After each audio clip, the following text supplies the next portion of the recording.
Namo tassa bhagavato arahato sama sambuddhassa. Namo tassa bhagavato arahato sama sambuddhassa. Namo tassa bhagavato arahato sama sambuddhassa. Buddhang dhammang sanghang namasami. So good evening, everyone. Welcome to another evening with the Clear Mountain Monastery community.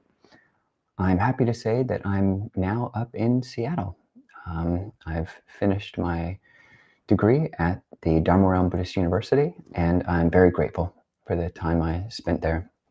I'm grateful for the teachers, I'm grateful for the support, and grateful for the things I learned, the books I read, and all of the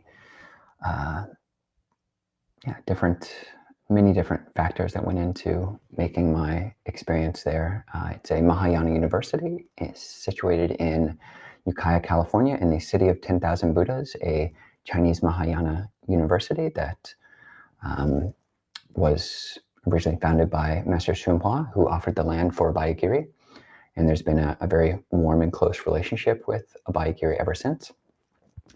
So what I've been doing these last 3 or 4 sessions that I've led here on these evening Wednesdays nights is doing somewhat of a retrospective and looking back at those 4 years and seeing what insights I might be able to take and glean and digest and bring from all those times, all those classes, all those books, all those sutras into my practice and some of these teachings, which are primarily geared towards Theravada practitioners, but really any practice which helps us to get rid of greed, anger, and delusion is a worthy practice, and the Buddha said as much.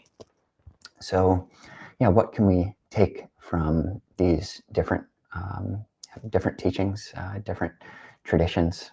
So I've been going through, I had a talk about a Guanyin practice, perhaps a Theravada Guanyin approach. So bringing compassion and emptiness and even perhaps a mantra, Guanyin mantra, into practice. Spoke about attachment to right views or attachment to Theravada views, which is certainly something which I experienced a lot of. And any insights I had there were more of an epiphenomenon, not really the results of a class that I took or books that I read, but more just being put face to face with views that I didn't know what to think about. And tonight I'll continue with a topic which I think can be interesting to broach on a number of levels, and that is the concept of Pure Land. So I titled this talk Theravada Pure Lands, and primarily I'll be just giving an overview of Suddhavasa, which are literally the pure abodes, what they are. They do appear in a Theravada context. What is Sukhavati, or the land of ultimate bliss, which is the basis for Pure Land practice in Mahayana Buddhism. And also we'll be going into a discourse about, it's called Reappearance by Aspiration. It's Majjhima Nikaya number 120, where this is a Theravada Sutta in the Pali Canon, where the Buddha goes into the dynamics of just how one can do this. So the process of influencing one's future births, which is the whole concept of Pure Land Buddhism, speaking in a certain way, that does have precedence, and it does have an early example in this sutta of the Pali Canon. First of all, Ajahn Nisabo and I both on this channel love for everything to be practical. So what can you do about these teachings right now? How does this have anything to do with your life, especially if you don't believe in rebirth at all? A lot of what I'll be talking about tonight does assume a belief in rebirth, or it just presents from a Buddhist perspective, Theravada perspective, and a Mahayana perspective, the implications of that belief and what one can do to influence future births, if that is, as the Buddha says, is the case, that is, samsara is a real thing, and birth in different forms occurs through the course of samsaric wandering. But just on a practical level, there's somewhat of a beautiful chant, which I'd like to just introduce in the beginning. I'll chant it in Pali, and then I'll chant it in English as well. And I think it does a good job of introducing this concept, even if all you believe in is this life and all you're concerned about is this present moment. There's even a place for seeing how this this wish can be part of your own practice. So this occurs in many, or pretty much most all Thai chanting books. So Thai people will be familiar with it. It's chanted at the beginning or at the end of morning recitation in many Thai forest monasteries. I believe the chant, I'd heard somewhere that it was attributed to King Rama IV of Thailand, but I also heard that it's done in Sri Lanka as well, so it might predate Rama IV, so be even earlier than the mid-1800s. So it doesn't go back as far as the Pali Canon, but it does have, I believe the principles are consonant with that. So Pali first. And this is just part of what we call the transference of merit, or the dedication of merit, which you can find in the Amaravati chanting book. So I'll jump in about halfway through, after we've done this dedication to our teachers and to our parents and our relatives and all beings. It comes this wish for ourself. So Imina punya kamena imina udisena cakepaha sulabe cevatanu pada nachedana ye santane hina dhamma yavani banato mama nasantu sabada yeva yata jato bhave bhave ujuchitam satipanya Saleko viriyamina maralabantu no kasa katincha viriye sume. So that's some beautiful Pali, and you can look online and find it chanted even more beautifully by, you could probably find it dedication of merit in many different forms. And the English is: through the goodness that arises from my practice, and through this act of sharing, may all desires and attachments quickly cease, and all harmful states of mind, until I realize Nibbana. In every kind of birth, may I have an upright mind, with mindfulness and wisdom, austerity and vigor.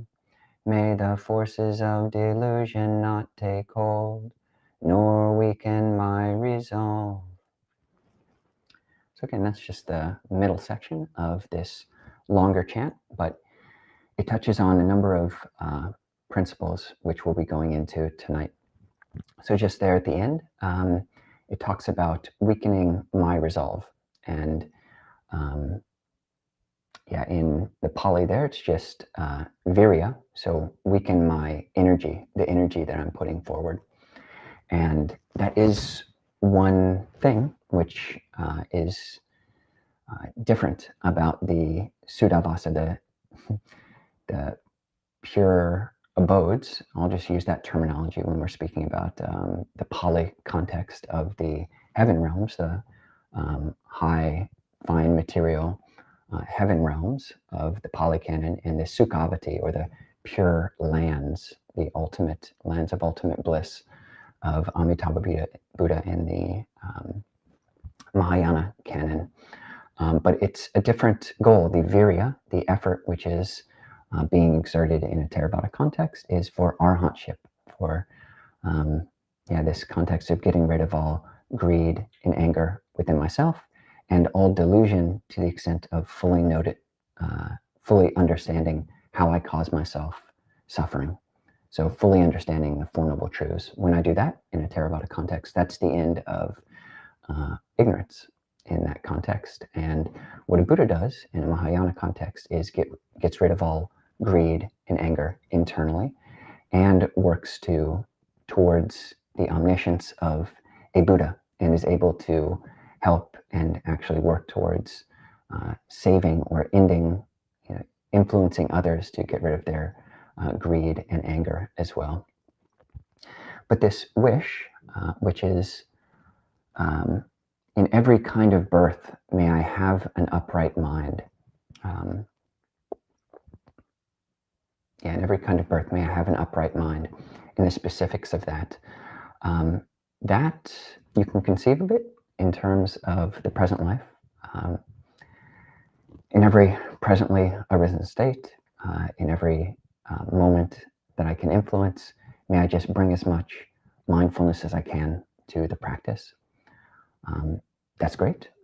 Being in the present moment, the Buddha didn't stop there in either a Theravada or a Mahayana context, but did talk about being able to plan for the future. I spoke about this in another recent talk, but when the Buddha's teaching his son Rahula about giving up, when you're thinking about doing something by body, speech, or mind, Rahula, you should reflect this act of body, speech, or mind that I'm thinking about doing. Will it lead to my own affliction, to the affliction of others, or to the affliction of both? And when you realize that it's not, then you should do it. And if you realize that it is, then you shouldn't do it. So there is this prospection, this looking into the future as an aspect of Theravada Buddhism. And whether you want to think about that as the very next moment or how you're influencing all the hopefully happy and harmonious moments of the rest of this life, or as we'll see in the Theravada and the Mahayana canon, this principle does, the Buddha says, go into future lives as well. But in every kind of birth, whether that's the birth of the next moment, the next mind moment, or whatever I encounter, this wish for not just pleasure. So it's not a, and this is probably a facile understanding of the heavens of, or the wish for heaven in a Abrahamic religious context. It's oftentimes, certainly the popular conception of the wish for a heavenly birth, to go to heaven, basically, is you want all that good stuff. You want to see beautiful beings and beautiful angels and to hear heavenly sounds and basically just have all your cake and eat it too. Just looking for the pleasures. But when one is wishing for, both in all of the contexts of Buddhism, you're wishing for a future birth, in which you're cultivating and maximizing the potential for a context, both in your own mind and in the outer context, which supports your own development of, as it says here, an upright mind, and uju chittang, that you have mindfulness and wisdom and austerity, vigor. And as we'll see in the reappearance by aspiration sutta, the Sankhara Rupapati Sutta, that's made specific into 5 qualities which can influence a practitioner's rebirth. So that, those being faith, a person who has faith, virtue, learning, generosity, and wisdom, or saddha, sila, sutta, chaga, and panya. Someone who has these qualities can then have an influence on their future birth by aspiration, by sankhara, by wish, by making a wish. If you have a certain amount of these 5 qualities, this Majjhima 120 says, then it can happen. It can happen. You can be reborn in different realms. So, but before I go much further, just for any diehard Theravada who is getting uncomfortable with any kind of talk about future birth or any kind of encouragement towards being reborn, let me assuage, let me make you feel better with this quote from, I didn't put down the quote, but I believe it's Anguttara 1's verse number 349, something like that. But a very potent simile. So just as even a tiny bit of fecal matter still stinks, so too I don't approve or praise even a tiny bit of continued existence, not even as long as a finger snap. So this is very good Theravada evidence that someone can point to, and might well point to the rest of this video saying, monk, dude, what are you talking about encouraging any kind of birth or thinking about future births? The Buddha didn't do that. Theravada Buddha didn't do that. You're supposed to put an end to birth in this life, and that's what the Buddha taught. You're teaching wrong view, etc. So that's your evidence, and that's from the canon, and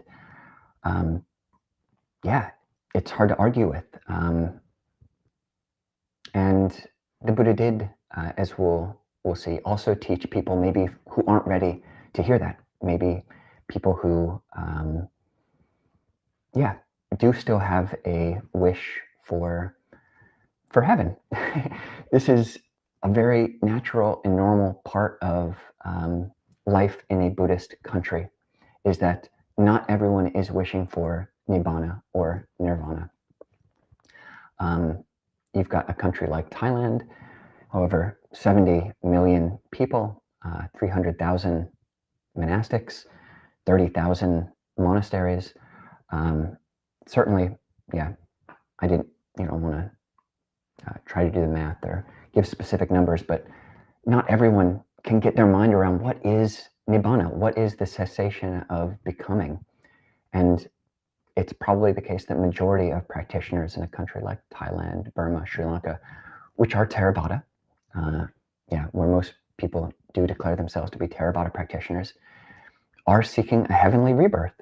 They just can't get their minds around the end of becoming, that this is it. It seems like annihilationism, extinctionism, and the Buddha did have things to teach them as well. There are conditions that you can put into effect that, like these 5, which I mentioned earlier, of having faith, practicing virtue, cultivating learning or sutta, practicing generosity and wisdom, and that can have an effect. So, and can lead to heavenly rebirth. Including all the way up to the levels of the Deva worlds, the heavenly worlds. So just a bit of context for the Theravada.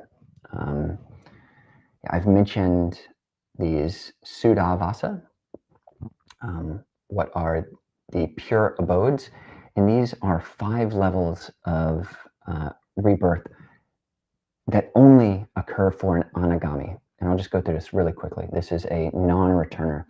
So through cultivating sila, samadhi, panya, through cultivating virtue, concentration, and wisdom, you can get rid of the 5 lower fetters. That is, attachment to personality view, any kind of doubt about the path or doubt about how we cause ourselves suffering, attachment to rites and rituals, and coarse levels of greed and anger. So, by getting rid of, greed and anger, actually, avijja and anger, that is the definition of a non-returner. So when a non-returner dies, if they don't achieve arhatship in the interim, so after they die, then being reborn, they get reborn in one of these Suddhavasas, like these 5 heavenly worlds, in which they will attain arhatship in that world. And it's just the best of the best. It's the best place to be because they'll attain arahantship. And from a Theravada point of view, it said that bodhisattvas, and it's not said in the earliest strata of the canon, but it is an accurate, based on the logic of Theravada, it makes sense that a bodhisattva could not be born in the Suddhavasa, these pure abodes of Theravada, because a bodhisattva is intending to be reborn, or is intending to become a Buddha. And according to a Theravada understanding, Buddhas have to be born human. And Suddhavasa, pure abode devas are not human. They can take the form of a human, and you do find that stories of Suddhavasa, pure abode devas coming to the Buddha with questions. And there's actually one story where this one particular deva appears before the Buddha and he's kind of sinking into the earth, and the Buddha tells him to manifest a material form so that he can that they can actually stand on the earth and talk to the Buddha. Theravada understanding, you have to be a human to become a Buddha, and one is not reborn in the Suddhavasa. That's the final birth, so that precludes becoming a Buddha from a Theravada point of view in the pure abodes. What is Sukhavati?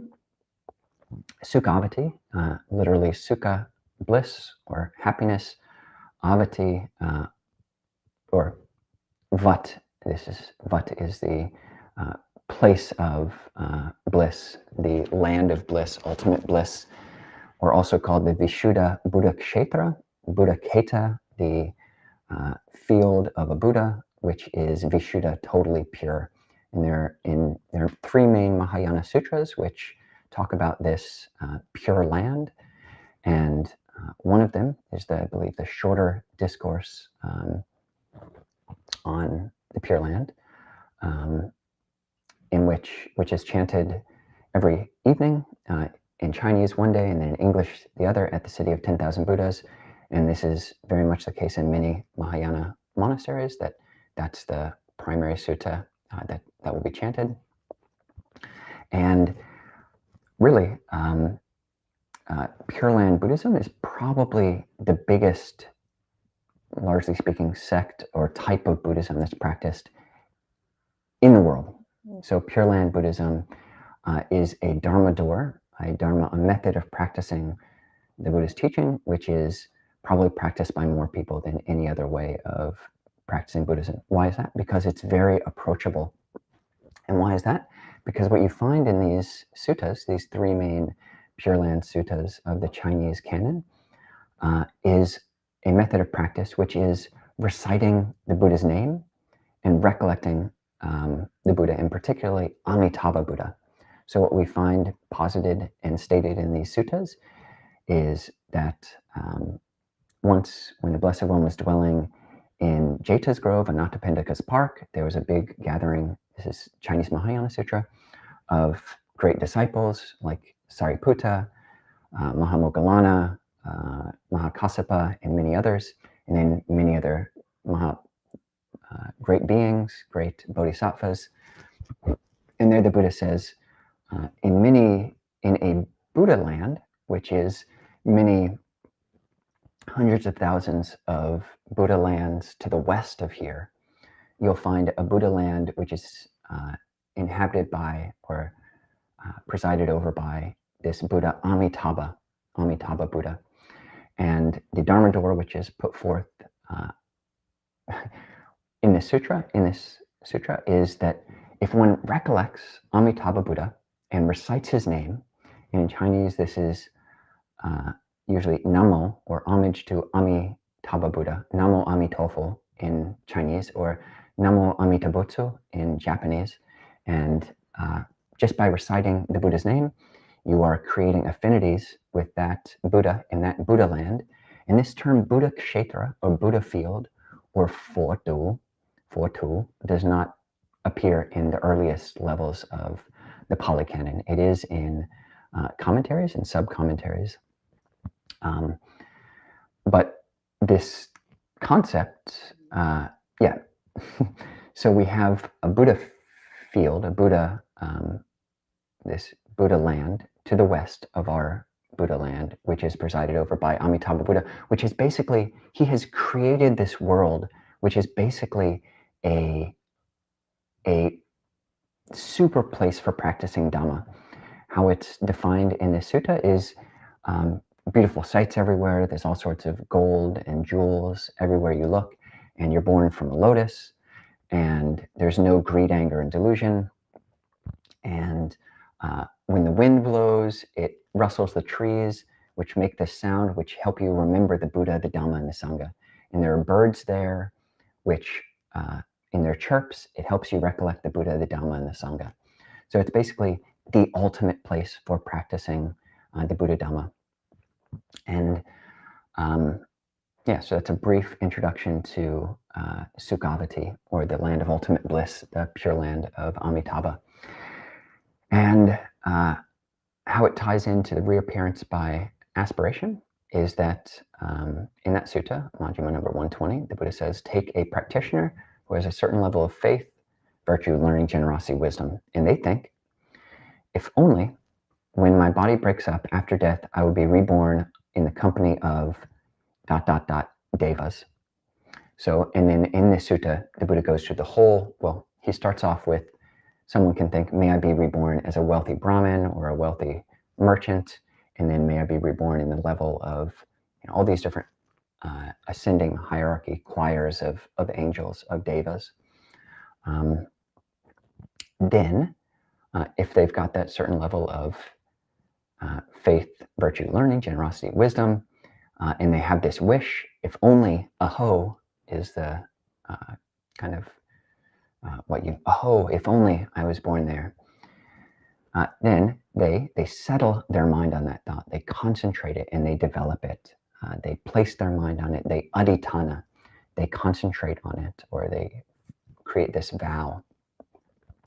Then those choices and meditations of theirs developed and cultivated this lead to rebirth in those various different realms. So that's reappearance by aspiration, or sankhara, in the Theravada canon. And it goes all the way up through many different levels. Very interesting. It introduces these certain levels of Brahmin who know the whole field of their universe. They know their whole universe and all the beings of this universe. So this is very much like the portrait that you get of Amitabha or Guanyin. These are bodhisattvas or Buddhas, Buddha, Bodhisattva, who know whole realms and the thoughts of all the beings in those realms. Hence, if I have a thought, Namo Amitabha, praising Amitabha Buddha, then he can hear that. Well, that's the postulate, the premise of the Mahayana presentation of the Sukhavati. But here in the Sutta of Theravada, we've got these Brahmas who can do the same thing. And yeah, it goes all the way up through all these levels of devas. And another interesting thing about just jumping over real quickly, please forgive me, to the, back to the pure lands, the Sukhavati of Mahayana Buddhism. One of the other great things about it is that you want to be generous, and there are all these opportunities. There are all these Buddhas, other Buddhas, who live in Sukhavati, and you can make offerings to them, which is great. Not only do you hear the Dhamma, you have offerings. You can make offerings and be generous to Buddhas, which is a great form of making offerings. So yeah, that's where that's another reason why one would want to be reborn in the Sukhavati. And the this Majjhima Sutta then ends by saying, and then again, this is where the diehard Theravadins will want to again become happy with me, because this is how the Buddha ends, and they say, or they think, if only I might realize the undefiled freedom and freedom of wisdom in this very life, and live having realized it with my own insight due to the ending of defilements. Aho vataham asavanam kaya anasavanam chito vimuting panya vimuting Iteva dhamme sayan abhinya sachikatava upasampaja viharanti. So that's a wish. And the Buddha says, and they can realize that truth, somewhat based on this desire. So this is using desire, using this thought, using this aspiration to put an end to aspiration, using desire to put an end to desire, which is very much a Theravada approach and the Mahayana approach, using this wish to be reborn in the land of Amitabha so that you can become a Buddha. And it's a general tendency and a pitfall, a danger of Theravada, that we lean in the direction of non-becoming. So the cause of suffering in a Theravada, in Four Noble Truths, is said to be craving. Craving for what? Craving for sensuality, craving for becoming, craving for non-becoming. As Theravadins, we're apt to crave for non-becoming. I hate samsara. I hate everything in samsara. If you praise samsara or anything in samsara, I kind of hate that view, and I kind of hate you for saying it. In a Mahayana approach, there's the tendency, a possible tendency, or a pitfall, a danger of the craving for becoming. So, but can one use becoming to put an end to becoming? That is what the practice of Pure Land Buddhism is purporting to do. And is it possible that someone, through reciting Amitabha's name for 8 or 10 hours a day, 12 hours a day plus, I've been to these Amitabha retreats where that's literally what people are doing all day long for 3 days, 7 days, 10 days, or their whole life. People take this as their whole Dhammador, and you're reciting this, that one could enter a level of samadhi? Definitely.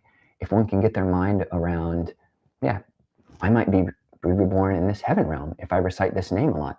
That's, for some people, a lot easier to get their mind around than saying, oh, I'm going to look at the breath because maybe I'll achieve enlightenment based on that, which the Buddha said you can do if you're wise about it. But that doesn't pull everyone.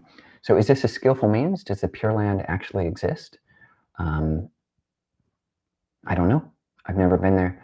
And neither has the Buddha. Has never been reborn in the pure abodes, because if he was reborn there, then he would have to attain, he did attain arhatship there. So that's one realm in which the Buddha has not been born.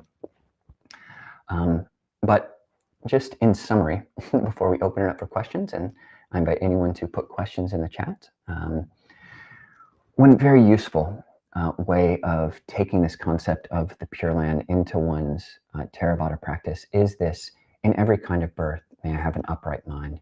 And just taking this term of the Suddhavasa or Sukhavati as being a placeholder for whatever the optimal birth is.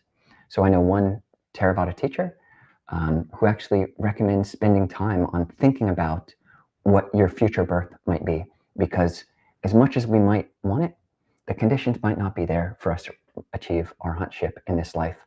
So having this wish, if only I might realize the undefiled freedom of heart and freedom of wisdom in this very life, and having realized it with my own sight,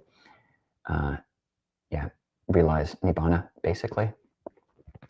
But as a second best, may I be reborn in the best place for enlightenment. And if Sukhavati exists, then may I be born there, because there's no backsliding. That's a similar characteristic between the Sukhavati of Mahayana and the Suddhavasa of the pure abodes in Theravada, is that there's no backsliding. It's a safe birth. And where's the best place for cultivating Dhamma? May I be born there. If I'm going to be born, if I don't achieve arhatship in this life, then may I be reborn in the optimal place. And I can call that Sukhavati. I can call that whatever I want, but then inclining towards that. And I don't think that's, the Buddha allowed for that. This whole sutta, the Sankhara Upapatti Sutta, reappearance by aspiration, it's not, it doesn't say one can think, may I be when my body breaks up after death, oh, that I would be reborn in the company of devas. The Buddha doesn't just then, before he gets to arahantship, say, in that sutta, in the listing of the sutta, say, and all of those wishes for a heavenly birth are totally wrong, and you guys are idiots for thinking it. He doesn't say that. He just goes on to present this, the highest piece of Nibbana after that. So with that, turn things over to you and yeah, see what people have questions about. So from you, Ajahn, is it true if someone offers alms to an arhat, then he is guaranteed rebirth in a deva realms? I have never heard that, and I am almost positive it doesn't. That's never said anywhere in the Pali Canon, just because of the complicatedness of karma, and just I would find that hard to believe, just based on how complicated karma or kamma is. We're planting so many kamic seeds all the time, every moment that we're living in the world, we're planting karmic seeds. And the idea that just from offering a bit of sticky rice or something else into an arahant bowl, that you could be guaranteed rebirth as a deva. Yeah, elsewhere there's this sutta that the Buddha says that in one way, predicting birth for many people is like throwing a stick up in the air. You can't say, is it going to land on this end? Is it going to land on that end? Is it going to land in the middle? Because we have not only seeds of our karma from this life, but seeds of karma from previous lives. So, yeah, I may have, yeah, it is not the case, actually. I can say that because, say I offer alms to an arahant today, but then I kill my mother, or I kill my father, or I kill an arahant, or I cause a schism in the sangha. Those are all what are called the fixed destiny karmas. So one goes straight to hell if they do any of those actions in this life. After they die, they go to hell, rebirth in hell. So yeah, it's great karma. It's fantastic karma, and the Buddha does talk about different levels of ways of giving and the value of what one is. If you give to a human, that's higher than giving to an animal, the Buddha says in the Theravada canon. Or if you give to someone who's virtuous, that's a merit which is of a meritorious kind, different from, and in the sutta, several suttas, the Buddha says superior to giving to someone who maybe doesn't have sila in their hearts, and similarly giving to an arhat is a really high type of dana. But the Buddha continues in the one of the last several suttas of the Majjhima Nikaya. The Buddha talks about the different levels and superior levels and types of giving, and says that giving to a Buddha is better than giving to an arhat, but even better than giving to a Buddha is giving to a sangha. So long answer, but good question. Okay. In Theravada, I have never heard of the idea of a bardo, antarabhava. So where does our soul go in between death and rebirth? Thank you, Ajahn. So yeah, there's no, the word bardo, of course, doesn't exist in Theravada Buddhism, but there is this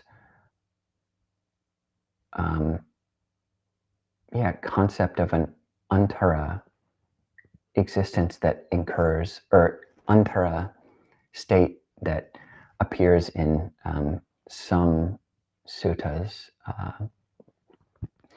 and yeah, so that, and where that is, what level of existence that is, it's definitely not gone into specifically. I believe it occurs in poetry or in verse, which is a different genre than when the Buddha's very clearly defining terms. so it's not defined very clearly in the oldest strata of the Pali Canon. So whereas the soul, obviously, yeah, in a Theravada context, we don't speak of souls or this atta. There are places where the Buddha talks about the consciousness or the gandhava, the vijnana, descending into the womb of a mother. But where that is between death and rebirth, this can be answered on an abhidhammic level, that there's just these mind moments that you have your pre-death mind moment, and then,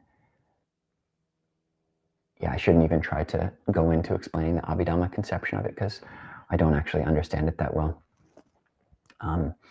But yeah, where it goes is not stated in a Theravada context, but in these suttas, it is that do mention this interim state.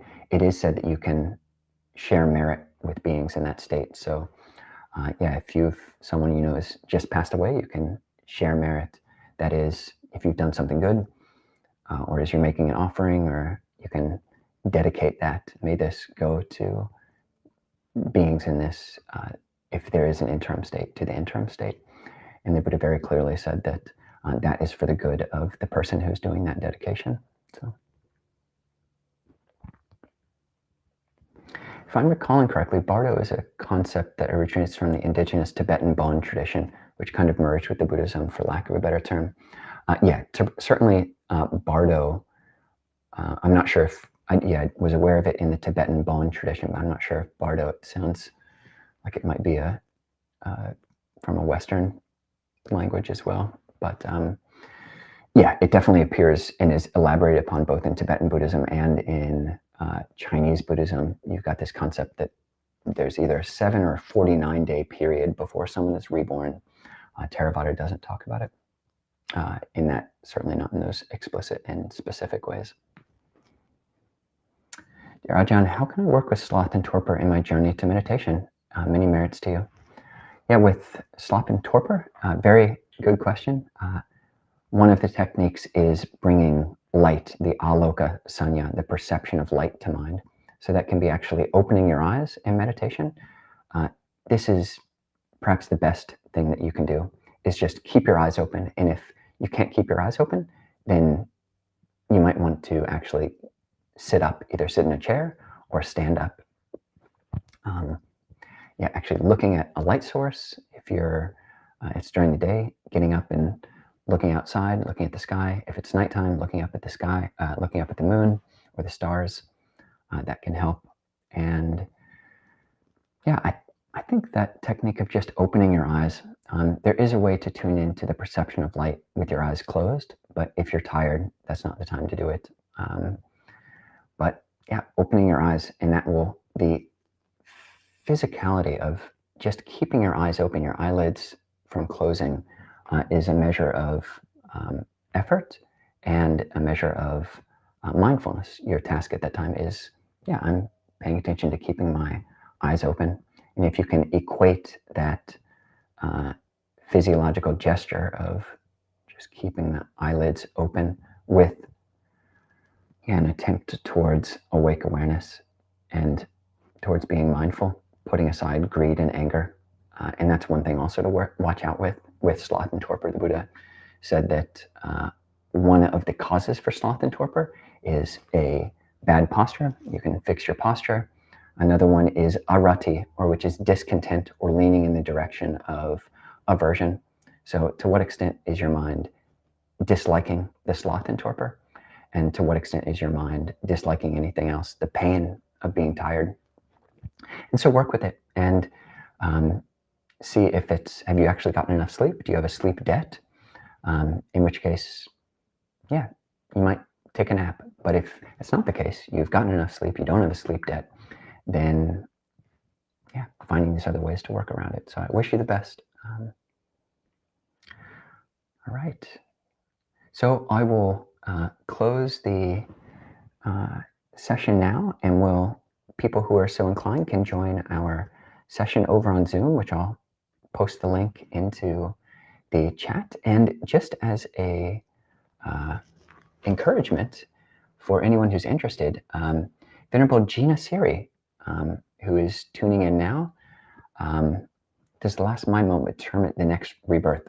Well, I think Gina Siri will actually be joining us over on Zoom, so we can continue the conversation about rebirth, or Venerable Gina Siri is the Tudong, or walking pilgrimage monk who currently living in Sri Lanka, who Ajahn Nisabo had a conversation with last week or week before that, something like that. So everyone is welcome to come over to Zoom, and we'll continue the conversation over there. And I hope people can join, and I'll be there in person at St. Mark's Cathedral this Saturday, and you're all welcome, and hope to see you there. And Ajahn Nisabo or I will be back next Wednesday. So wish everybody well, and hope you have a good evening, and hope to see you over on Zoom.